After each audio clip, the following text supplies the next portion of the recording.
Here we have a state of stress. The state of stress at a point is given as 100 megapascal tensile and 60 megapascal compressive. Given the shear stress is 50 megapascal, then determine the principal stresses, the direction of principal planes. Determine the shear plane, the maximum shear stress and direct stress on a shear plane. This problem can be easily solved with the help of a Mohr circle. Before going to the Mohr circle, we can see the two-dimensional picture for the given state of stress. For finding the two-dimensional state, let us draw one plane here, another plane perpendicular to that. Now, let us draw one axis here, and this is tensile in nature, considering one axis, and another stress it is given 60 megapascal compressive. So we need to draw like this. So tensile stress will be always acting outwards, and the compressive stress will be acting inwards. Now let us complete this. Tensile stress is represented by sigma x here, and the compressive stress is represented by sigma y. That is my choice. That is my choice. Here it is not specified 100 megapascal tensile and 60 megapascal compressive. It is given like that, and it is not said that 100 megapascal is along the x-axis. So that is my choice to select sigma x as 100 megapascal or 60 megapascal. Here I selected sigma x is equal to 100 megapascal tensile in nature, 100 megapascal. So this sigma y will be automatically 60 megapascal compressive in nature. So it is also noticed there. Now the shear stress is given 50 megapascal. Its direction is not given. The shear stress direction is not given, so I can assume that's my choice. Let us see, this is the sigma x phase. This vertical phase, that will be the sigma x phase. Now I am considering the shear stress is clockwise in direction. See, on this is a sigma x phase, as well as this is also a sigma x phase. Here this flow is a clockwise flow for this shear. So here how it will come, here in this direction the shear will flow. This is the actual shear flow, and this is 50 megapascal that is given top. Now we know that for an actual shear there will be a complementary shear, otherwise this body will start rotating. So to stop rotating and to become in equilibrium, a complementary shear should flow like this, which is equal in magnitude but opposite in direction to the actual shear. So this is the two-dimensional picture for the given state of stress. Now we can go to the Mohr circle. We can represent the given state of stress in a Mohr circle to find out the value of principal stresses, maximum shear stress and direct stress on the shear plane. So for drawing the Mohr circle, it is necessary to have a scale. Now let us select a suitable scale. 1 centimeter, that is equal to 20 megapascal. See, this is easy multiplication factor, 150 and 60. Okay, fine. So we can write 10 mm is equal to 20 megapascal. 1 centimeter is the same as 10 mm. I am taking it in millimeter because here every units are given in 1 megapascal. We know that 1 megapascal is equal to 1 Newton per mm square. So I am considering my scale in millimeter. So 10 mm is equal to 20 megapascal. That is my scale. This is my scale. For ease of calculation, just notice this also, 1 mm is equal to 20 by 10. 1 mm is equal to 20 by 10, that is equal to 2 megapascal. This is for our ease of calculation, just making it. Now here, let us see this sigma y and sigma x. These two planes, we can see they are separated by 90 degree. But in the Mohr circle, what I am going to do is to draw this sigma x and sigma y in the same line. So the angle between sigma x and sigma y will be 180 degree. Since sigma x and sigma y are lying in the same line, their angle will be 180 degree. Here in the 2D, this will be 90 degree apart. So now let us draw the Mohr circle. For drawing the Mohr circle, we should take a coordinate here, and let us consider the midpoint, this origin as capital R. Now this x-axis, along the x-axis only normal stresses will be present. So this is the normal stress axis, sigma. But So what will lie on this y-axis? Top shear stresses will be present in this y-axis. Now let us plot these points here.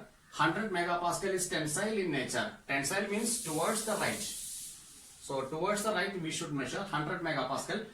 20 into 5 is 100. So taking 5 units, 1, 2, 3, 4, 5. Here I got my point. This point is M. And now 60 megapascal is sigma y. This compressive in nature. So counting towards the left. 1, 2, 3. So I got my point N here. Now I need to represent my shear here. Shear is 50 megapascal. 50 means 20 into 2.5. We will get a 50 megapascal.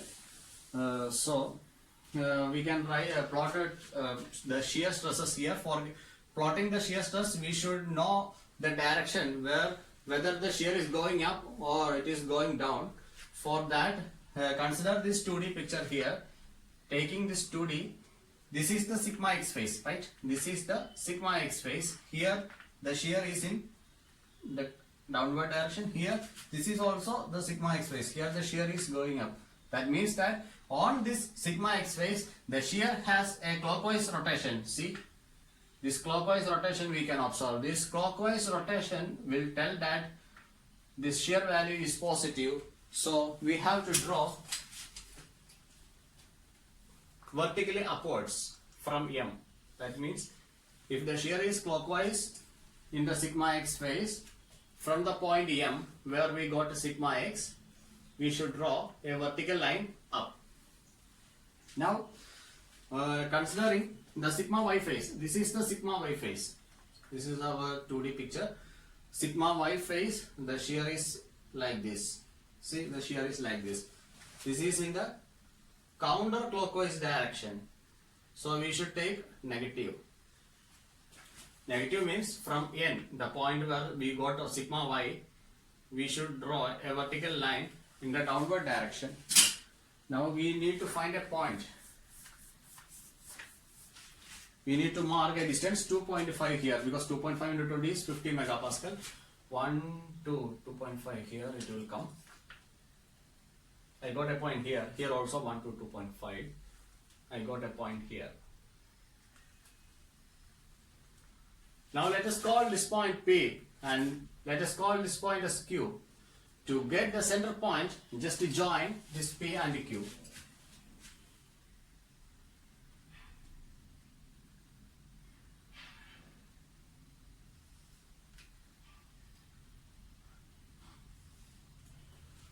By joining the P and Q, we will get the center point O. Now with the radius OP, now let us take the radius as OP or OQ, draw a circle, and that circle will be known as the Mohr circle. We will draw the circle. Now we have our Mohr circle here. This Mohr circle is intersecting this x-axis at 2 points. Let this point is U and this point is V. Okay, fine. Now we can measure the distance RU. RU, if you measure, you will be getting that is 37 mm. And if you measure RV, you will be getting 57 mm. Now we can find out the values for the maximum principal stress and the minimum principal stress. By observing this, we understood that RV is greater than RU. So this will be the value for sigma 1 and this will be the value for sigma 2. For getting the magnitude, we should multiply with the scale. Here 1 mm is equal to 2 megapascal. So 37 mm will be equal to 37 into 2, that is equal to, here we will have 57 mm. So 57 into 2, that much megapascal we will obtain. Okay, fine. This is 74 megapascal and 114 megapascal. Now let's see that this RU we measured in the left direction from this y-axis. This is in the left hand side. RU distance we measured, so this stress will be negative in sense. Sigma 2 is equal to minus 74 megapascal. Okay, fine. Now let us see the direction of the principal plane. For obtaining the direction of the principal plane from OP, from this point OP, we should measure all the angles. This is the reference we are taking, OP. From OP we are taking, we will measure the angle from OP up to this point. So here the minor principal stress is obtained at RU. So measuring an angle in the counterclockwise direction from OP, we will get the angle 2 theta P2. 2 theta P2. So every angle measured will be double that measured in the two-dimensional picture. So this is 2 theta P2. Now we can measure the second direction.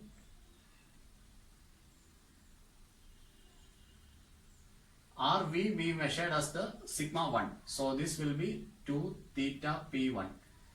148 degree. Therefore, theta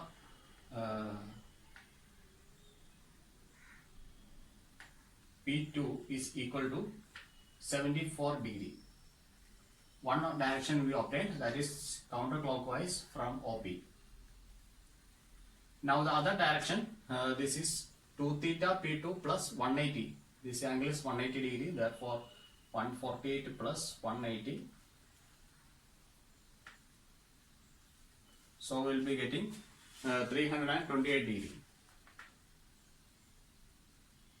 Therefore, we can see the angle theta P1 is equal to 164 degrees. Now make a difference, now make a subtraction here, theta P1 minus theta P2. Theta P1 minus theta P2, that is equal to 90 degree.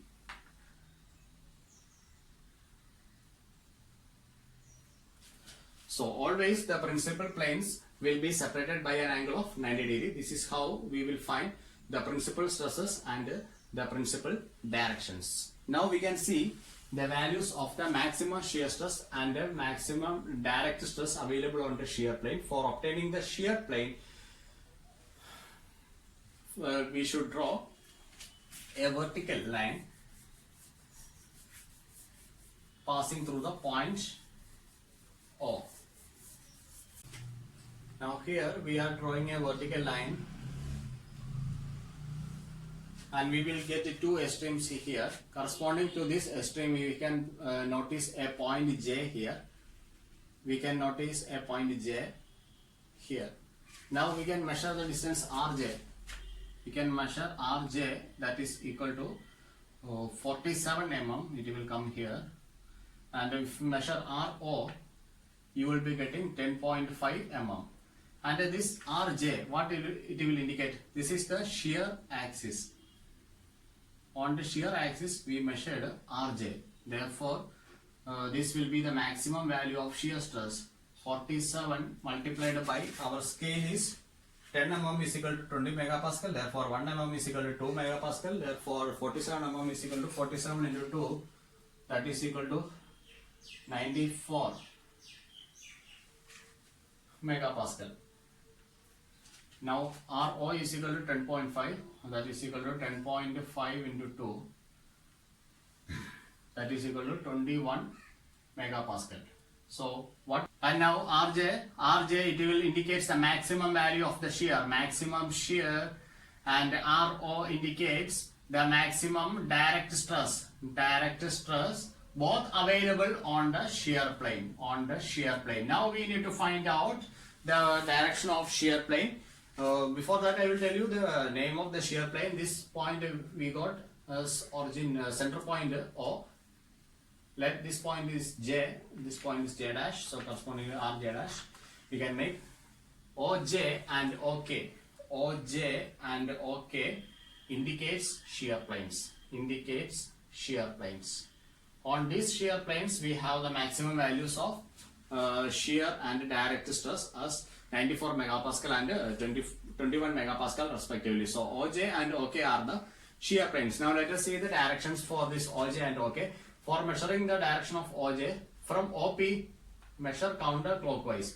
This angle is 2 theta S2. And from OP, measure an angle to OK. So OP to OJ. OP to OJ. I measured counterclockwise. That will give angle 2 theta S2. That is equal to. Now, when measuring OP to OK in the counterclockwise direction, I will get 2 theta S1. Now, 2 theta S2 is approximately 58 degree.